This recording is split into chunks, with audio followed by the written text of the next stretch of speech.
Rick Riordan, Percy Jackson in the Olympians, the lightning thief. Look, I didn't want to be a half-blood. If you think you might be one, my advice is, close this book right now. Believe whatever lie your mom or dad told you about your birth and try to lead a normal life. Being a half-blood is scary. It's dangerous.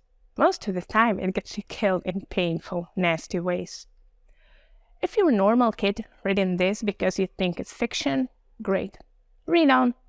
I envy you for being able to believe none of this ever happened. But if you recognize yourself in these pages, if you feel something stern inside, stop reading immediately. You might be one of us.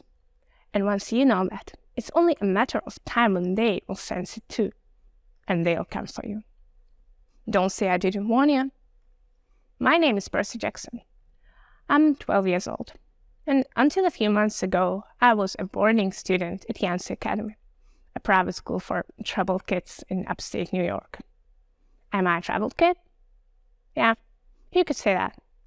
I could start at any point in my short, miserable life to prove it, but things really started going bad last May when our 6th grade class took a field trip to Manhattan.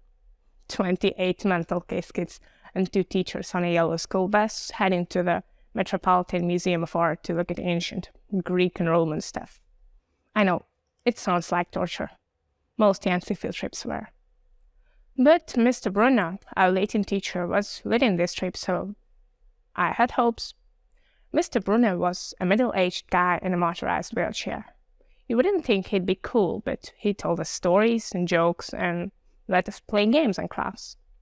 He also had this awesome collection of Roman armor and weapons, so he was the only teacher of his class that didn't put me to sleep. I hoped the trip would be okay. At least, I hoped that for once I wouldn't get in trouble. Boy, was I wrong.